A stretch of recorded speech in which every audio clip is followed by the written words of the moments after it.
Hello, and welcome to Magnet Poll, where we dive into Miami-Dade's most innovative and exciting magnet programs that truly make Miami-Dade County Public Schools your best choice in education. I'm Dr. Felicia Joseph, District Director in the Office of Innovation and Advancement, and your host for today's episode.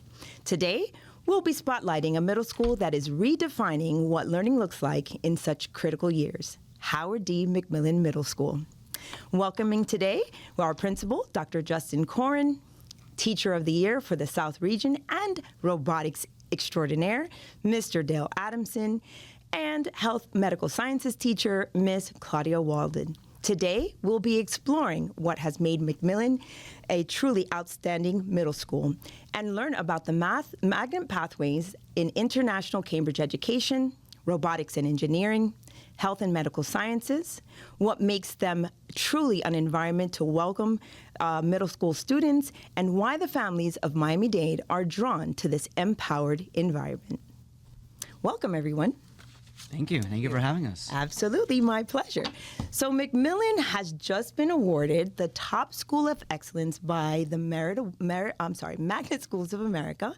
You are an A school for many years, and the accolades can go on and on. But in middle school, we know that it's such a pivotal time. Students are discovering who they are, where they fit in, what excites them, what bores them. And at McMillan, we often hear the word empowered. Can we start there? It's a great place to start. Awesome. This is my third year now at McMillan at the helm, and I have to say that to be empowered, it's an energy, and it is a mindset, and it's different for everybody. I'm of the belief that school should be fun at the end of the day. I think that people should enjoy going and working and being at the place they spend so much time in. And so it really is a collective call to be energized and to be passionate every single day, no matter what you're doing. And that really is the concept behind being empowered. Yes, it's a play off of McMillan, but more so, it's a play and it's a call to recognize that you have the potential to bring your A game every single day, which is why I think we're consistently performing, because our mindset is aligned with our mission. That's wonderful to hear. Middle school is so critical in the rearing of students and what their future holds for them. So that's wonderful. Why is it so important, do you feel, Dr. Corin, to introduce a purpose-driven learning environment at this age as they prepare for high school? Well, listen, I think that the most important times and I've been able to work in elementary, middle, and in high school. I've had all experience in all levels. Nothing to me can change a student's trajectory for the positive more significantly than the time in middle school, because kids are coming in questioning what they like. Mm-hmm. You know, we accept folks into our magnet programs that maybe just have an interest but haven't developed a full-blown passion yet. Mm-hmm. And so our job is to cultivate, and it's to allow students to explore, to change their minds, to be part of something larger than just themselves.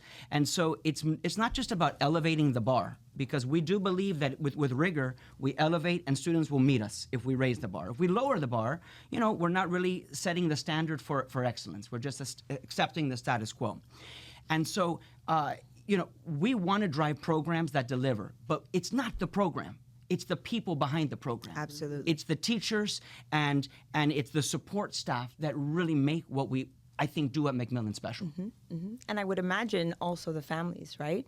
Oh, being sure. able to have the support of the families of the students you serve. Listen, we have a robust PTSA. Yes. We had an incredible, McMillan is actually celebrating 50 years. This is our 50th anniversary. Oh. We had a brilliant event that took place just last Friday. We had over 1,000 members of the community come out. Wonderful. Current students, alumni, and even prospective students, because they wanted to be part of something, again, that is bigger than just themselves. That's very, very special. Absolutely. And I think that for anybody that wants to understand what that is, they just need to come and visit us, and they'll see it on full display. Absolutely. And so if you haven't heard yet what McMillan has to offer, that's what we're talking about today. So one of the most exciting things about McMillan is how real learning takes place for the students, even at the middle school level, as young as 6th grade. So let's paint that picture for the families who are listening in today and having a question as to whether or not McMillan is the right place for their child. Ms. Walden, this one's going to go for you. Tell us or walk us through a typical day for students in the medical health sciences program, from wearing scrubs to hands-on learning and extending what they do or what they've learned to others. Walk us through that day. Well, to be honest, there's no real typical day in the medical academy. And when I first started, the medical academy was just emerging. But as the medical academy leader, I realized that we had to enlarge the program and allow the kids to see who they are and who they want to become. That's where that empowerment comes. That's where their empowerment comes. And so we started with their professionalism and as well as their mental ability to reflect who they want to become. They want to become healthcare professionals. Okay. And so we started with scrubs. So we have these beautiful scrubs, nice and crisp, and they walk in and immediately their mindset is changed. Now they're into becoming a healthcare person, whether it be a nurse or a doctor. So they walk into the classroom, and it is actually like a mini teaching hospital where they go from learning about vital signs, where they become mini nurses and they take blood pressure and temperature and oximeters, and so they learn about vital signs, to where they learn CPR. And they are BLS certified, basic life support, the same certification that paramedics get and that nurses get. They receive it in 8th grade. Wow. The same thing where they go through and they learn about first aid. You know, as early as 11 years old, they can become certified in first aid. Say that again. As early as Because that to me, 11 years that's old, amazing to me. they can become certified in first aid because as long as you can be babysitter, you can be certified. And so it's a very important skill. So the thing in the medical magnet is it's not just about learning. It's about experiencing real life.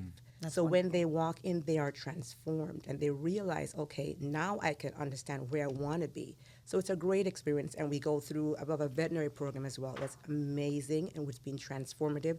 Everyone loves animals. All the kids love animals.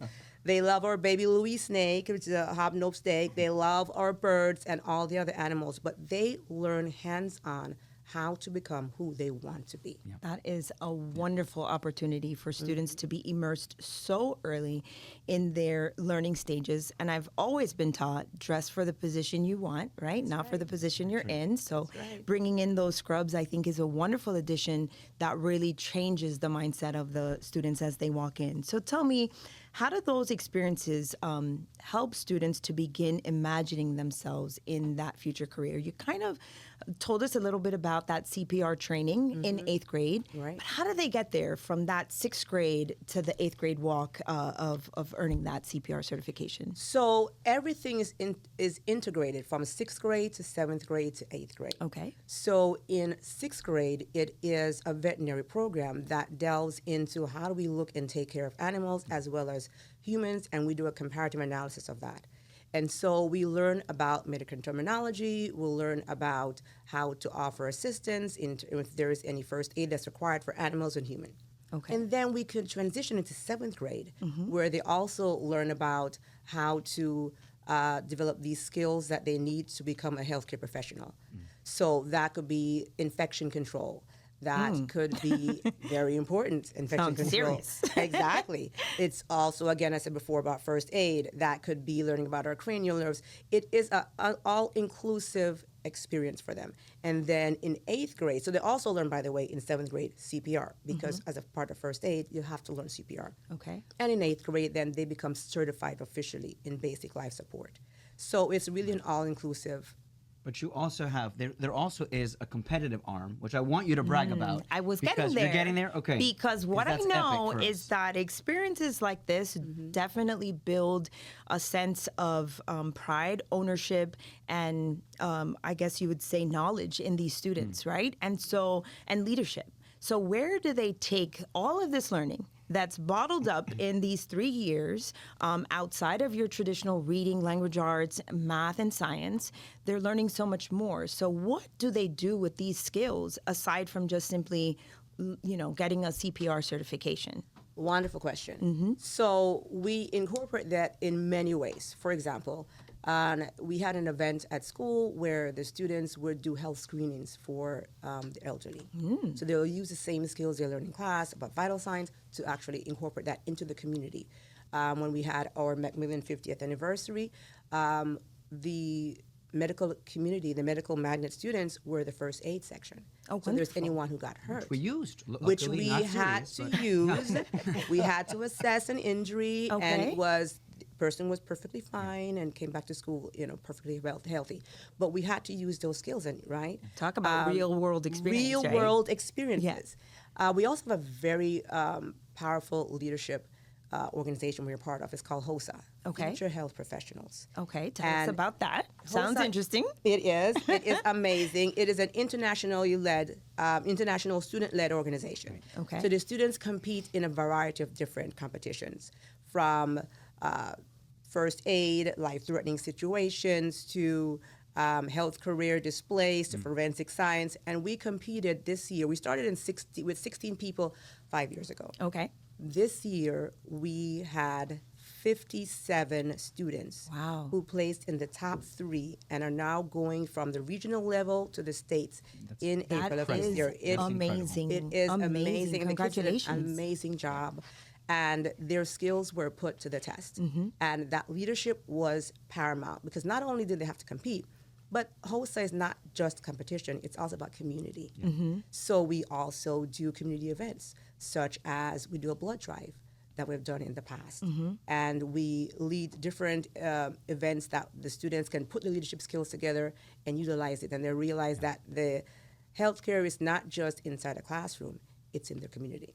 Wow. And you've done a great job, too, in mitigating the gender disparities that we see in the actual professions. Yes.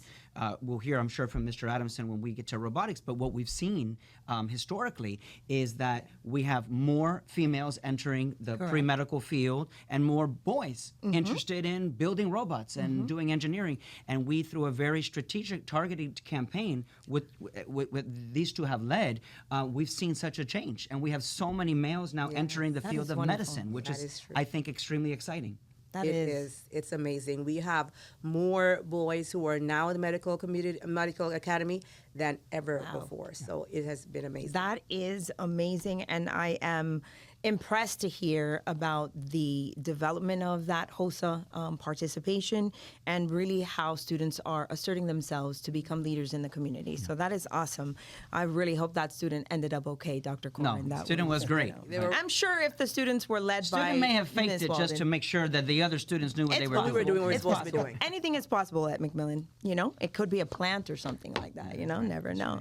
So we talked a little bit about medical, but in front of me is sitting, like I said, South Region Teacher of the Year and District Finalist. The legend. Okay, a legend in front of me, I have to say. Mr. Dale Adamson also helps to run and facilitate the Robotics and Engineering Magnet Program, which has earned recognition far beyond the school campus, from competitive success to standout educators such as yourself, and I think there's a couple more Adamsons on the roster. And McMillan is home to that award-winning middle school robotics team. So what makes the program at McMillan so special in robotics? I think there's a lot of things that make the program special. And some of them are the things that Ms. Walden talked about with medical as well. We've had a lot of success at the state level, at the international level even. But we don't like to rest on that success, right? We're always looking, we're always empowered, we're always looking to level up and figure out how we can continue to grow our program. Dr. Corin mentioned trying to recruit more girls, right? And this is an active movement for us. We have some amazing young ladies this year that are competing, representing McMillan. We have 3 girl-powered teams that are Nice. dominated by girls, which is absolutely amazing. But they've also taken on these roles of hosting girl-powered events to try to recruit the next generation of girls. Awesome. Right? So when we were at our 50th anniversary celebration, they all planned their own activities to recruit girls and bring them out and show them the power of engineering and the excitement of STEM. So I think that we're always looking to grow. And I think our numbers from a magnet standpoint have shown that. We've grown tremendously over the last few years. And I think that we're a family, right? Robotics is a family at McMillan. You're going to have my sister, Caitlin Adamson, is a teacher in our 6th grade robotics magnet. My mother, Dr. Karen Adamson, is a teacher in our 7th grade robotics magnet. You're coming to be part of the Adamson family and be part of the McMillan family. And I think that makes us a place that's great to be. That's awesome to hear. What about those students, maybe, perhaps, they're interested but don't have that experience in either one of the fields, but most certainly in robotics, right? It could be maybe a little bit threatening if you don't have that experience. So tell us a little bit about how you all may ease a 6th grader coming into a 6th grade robotics, such a robust robotics program. Yeah, I think every student that we recruit into that program, it starts with interest, not necessarily having the skills. Okay. I mean, that's the story for most of our students. A lot of them have some kind of interest, whether they visited our program once and were just really excited about seeing the robots moving around the field, or whether it's something that they had a sibling do in the past, right? We get a lot of that as well. Most of our students don't come in with robotic skills. And so we definitely have to lean on vertical alignment between 6th, 7th, and 8th grade to start our 6th graders at a very introductory level. They're writing block-based code, which is a lot less threatening than text-based code. I still don't think I could do that. You but could do it. You just got to get you in Miss Adamson's class. And, Probably, you're right. we would be there. And from the engineering side, starting by building simple robots following instructions, right? And then starting to wean students off the instructions and teach them how to build each component of that robot.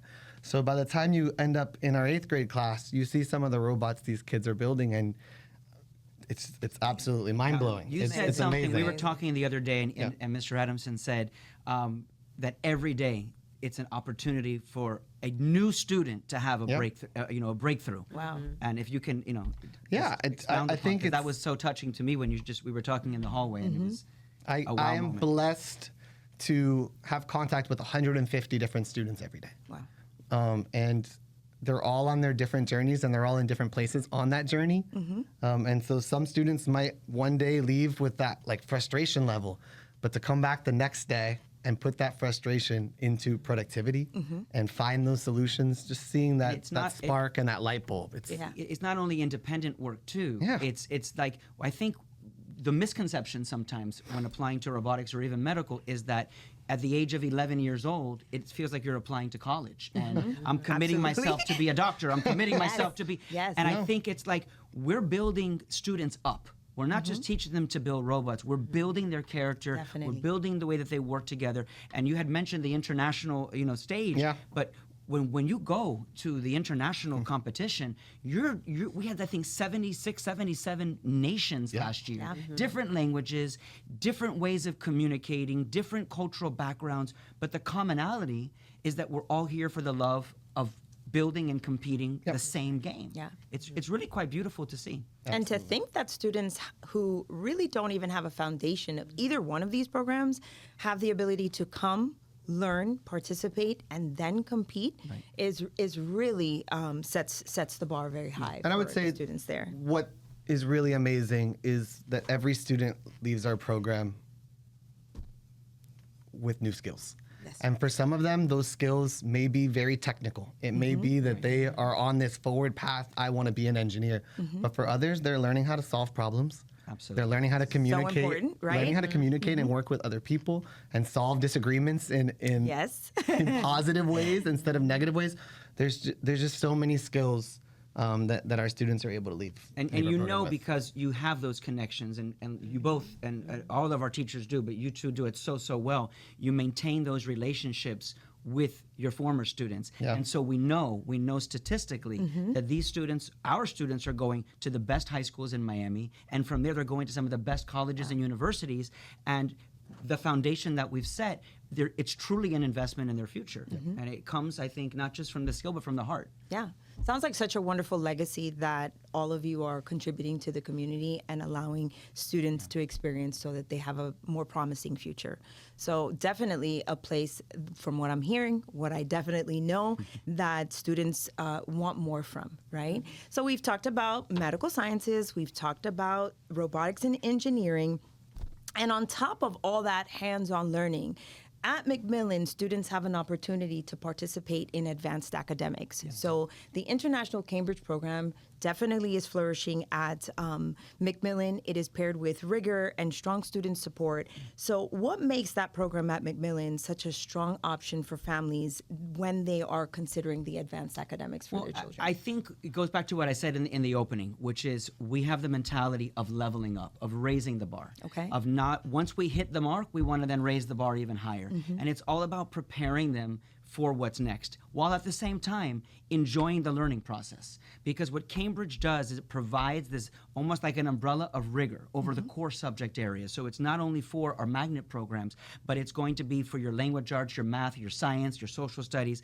It is a mindset, again, of leveling up the curriculum, so that if we have in our district, in our state, we have benchmarks that we have to hit to prepare our students. Absolutely. Not just for state exams, but to be independent thinkers and become smarter, right? But if our students are mastering things faster and we're able to advance more rapidly, what ends up happening, and it happens frequently for us, we're offering 9th and 10th grade math and science courses in middle school. And 11th sometimes. And 11th, Right. that is true. We actually have this year students who are enrolled at Miami-Dade College, taking collegiate level courses through dual enrollment in the 8th grade. So these kinds of breakthroughs happen because we start with that bar raised when they enter in 6th grade. And it's not just conversations that we have with the teachers and the students, but it involves the families because they have to be behind us in the pathway. They have to be able to support their children at home and be part of what we're trying to build. We can't do the things that we do without the active parents accompanying us on field trips, of showing up to PTA meetings, of getting involved in our ESTAC and booster clubs. Without that involvement, we can't build that full community. And so, we also are open to new ideas, and I think that is, we're very, I say blessed, because in a time where we see it on the news all the time, some schools, and they're outstanding, are struggling for numbers.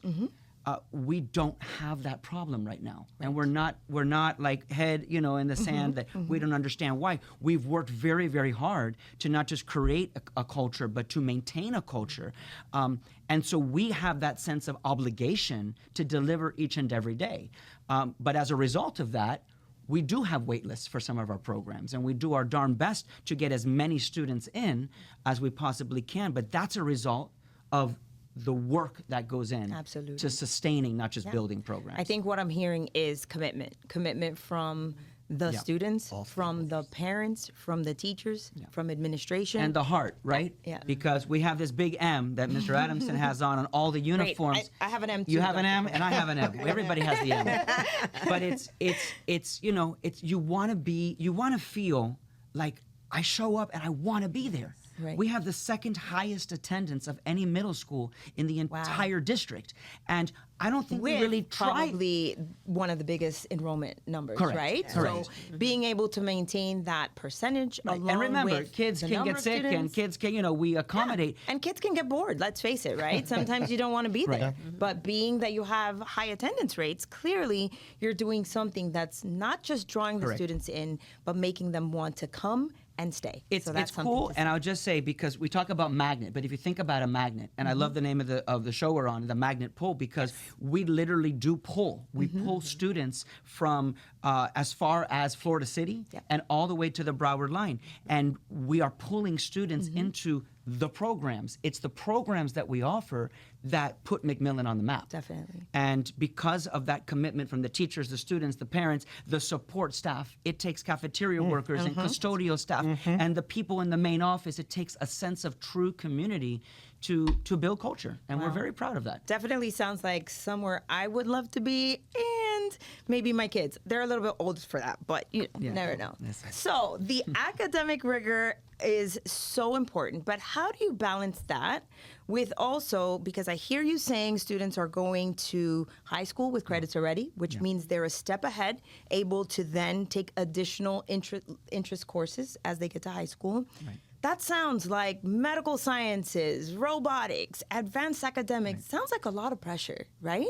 So how do you balance that rigor with that social, emotional wellness of your students? Well, let me, and jump in too, but I will say this. Let me clarify. I don't think, there could be pressure, and a lot of that is put on by the student wanting to excel. But the word rigor, for me at least, is often misunderstood. Okay. Because I think rigor needs to match potential. And so we're not asking of our students more than we think they can handle or more than they're capable of. Love it. And that also coincides with being empowered.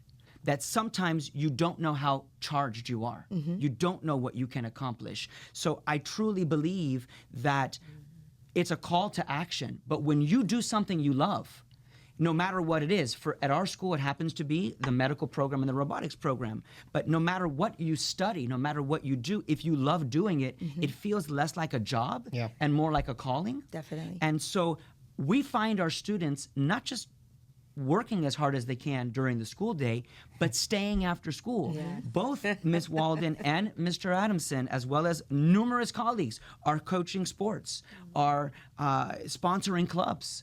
Mr. Adamson coaches basketball. And, you know, these kids that are in his classroom working all day long building robots will then do a quick change, jump outside, and stay at the school until 6:30 p.m. Wow, that is truly amazing. They want to be there. And, you know, we run the school, I think, a little more aligned, like a high school, in that we have a thriving full-time activities program, athletic program, and we have so many offerings. So a student never has to get on the basketball court. It had never before, and maybe they try out, and Mr. Adamson sees some potential, and before you know it, you're part of something.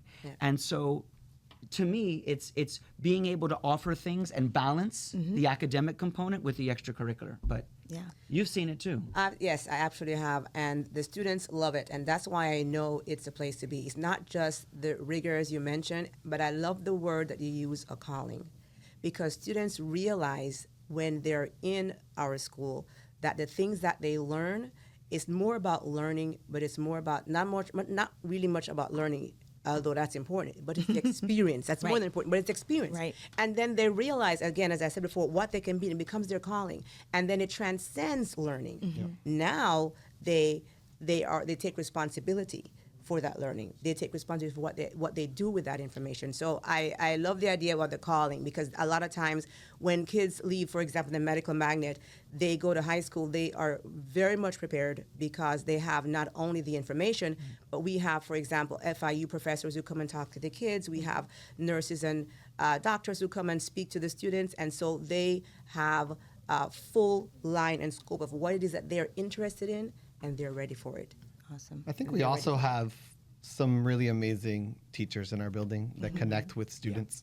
And I think that's something that at the end of every year when we're doing surveys, we're seeing there's so many students that feel they have that adult in our building that they're connected to, that they can come talk to if they are feeling overwhelmed, that they can trust to advocate for them and have their back.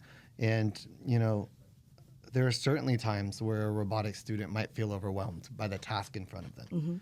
And then that's just an opportunity for me to sit down with them and break that task, break that task down into smaller checkpoints. Making and them help see it can be done. Right? And helping them kind of get back on that track where they feel like they can do it again, and they almost always can. Yeah, so I'm hearing community, connection, commitment. I'm hearing such great things, not just about the program, but about the people who are there making it happen. And they're special because they've placed themselves and their careers in a middle school.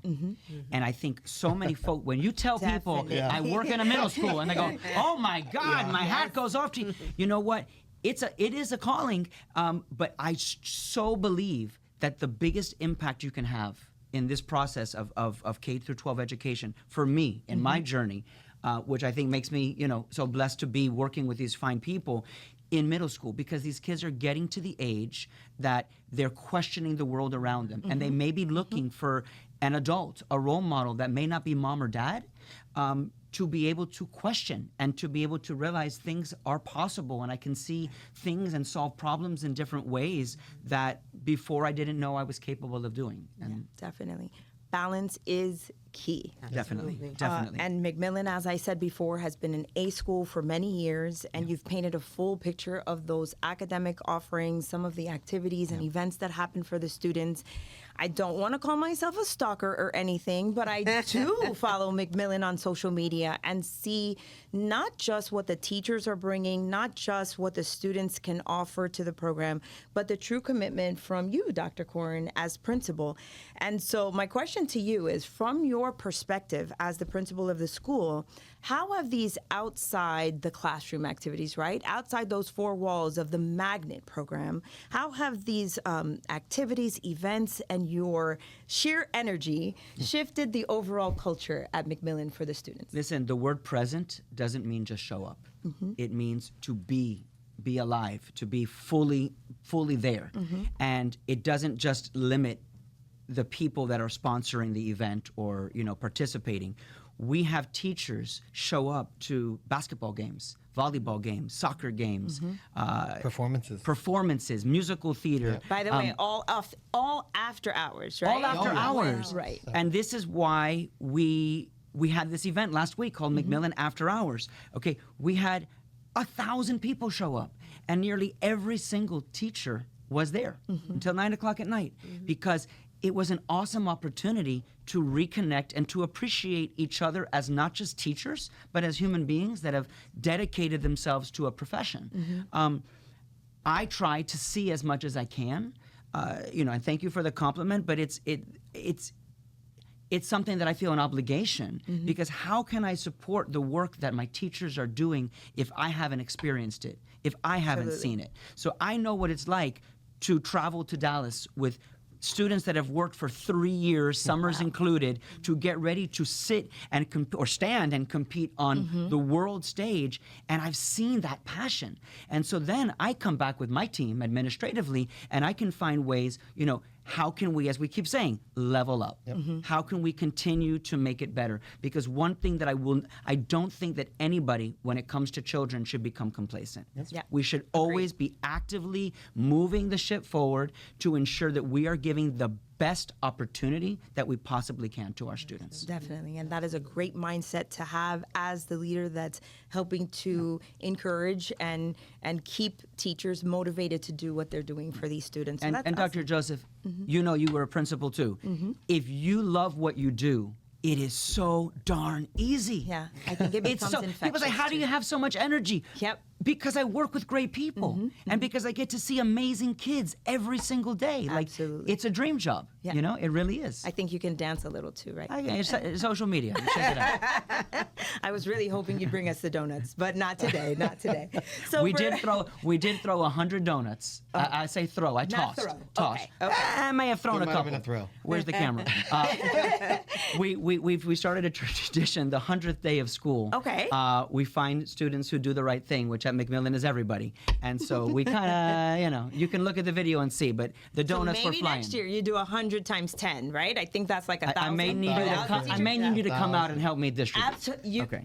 Consider it done. You got it. All right. So for the families who are considering your Magnet program and imagining their child walking through your hallways, what would you want them to know that maybe hasn't been shared yet about the experiences, sense of community that their child will find beyond the classroom walls at McMillan? Well, listen, I can paint you a picture and say all the right things, but I'm going to give you a very candid answer. As okay? I know you would, Dr. When you put 1,000 students into a concrete building and they're all between the ages of 11 and 14, Yes. you're going to have problems. So parents that come and think that this is, I'm looking for the perfect school where nothing goes wrong, it doesn't happen like that. So it's not like Disney World per se. It is in my mind. Oh, It is okay. like Because I'm going to tell you, but I'm going to tell you something. Even in Disney World, problems happen. Just Yes, like we had a problem with a kid that needed to get checked out, and we were there. It's not whether issues happen; it's the way we're able to address those issues, 100%. and to know that we have staff literally standing by, ready to greet you with open arms, with warm smiles, and to help make things right. Because when our students do well, our teachers do well, everything does well. That's right. And so every decision that we make has to trickle back down to what is in the best interest in the students that we serve. And if that's our mindset, we can never be on the wrong side of the decision. Love it. Love it. That is awesome. So, this may be the first time some of the parents are hearing about this great nugget in West Kendall, McMillan. But staying informed and flexible can open doors to families who didn't even realize that the school has existed. So tell us a little bit about, we know the window has closed for magnet applications, but for those parents who have already applied, what can they expect? And for those who feel like, I might have missed the opportunity, what can be done now? Okay, well, we have a great staff. Okay. We have a designated lead teacher who oversees the admissions process in conjunction with your office. And, reach out to us. We go to our website, send us an email, and we will continue to work through the application process with parents. We're getting phone calls coming in constantly. One of the things that we do is once parents get those notification, responses, whether it's email and then they start calling. We host a night. Okay. And we allow them to come back and see us again, because that's a decision that they need to make, and hopefully in conjunction with their children. I say this again a lot, and because I believe it. We have so many great schools out there. We've spoken so much about our programs, and we're grateful for the time to do that from McMillan. But we have schools out there that also have different programs. And so it's really important that the match is Absolutely. sound, that the shoe fits. Absolutely. Because what we don't want is a parent to say, oh yes, this looks great, go there, when a child's designed for something, Right. because there are so many amazing programs out there. Definitely. We're again in such an incredible place right now as a school to feel confident that we'll fill all of our seats, but we want to do so with the best possible student, because that's how we can ensure the formula. It has to work. The kid has to want to be there. Absolutely. So I would say, in response to that, if you've applied and you're still unsure, reach out to us, because a lot of times you visit schools and then later you get to the dinner table, you have conversations, you run into other people in the grocery store, and conversations happen and questions come up. And so we're here. That's what we're about. And if we can't answer your question, now, that's not a good thing. So we want to be able to answer it on the front end, so Right. that when you make that decision, you feel really comfortable with the decision that's made. Great. So for those families who have already applied, you will get notification on March 15th. And I did hear you say you have a waiting list, but Well, no, if- we will have a waiting list because Okay. we're hopeful. So but if seats become available beginning April 15th, you'll want to check the website to make sure if McMillan is still an option to be on that list. So again, March 15th for notifications, April 15th for open seats. So here's a question that we have for all of our schools that come to visit us on the show. And this is, we always end our show with this question because every program has that special spark that really pulls students and families in. So my question to you, Dr. Corin, and to each of you, if you'd like to respond, is what is your magnet pull? What makes Howard D. McMillan Middle School and its MPowered magnet programs the best choice for students and families?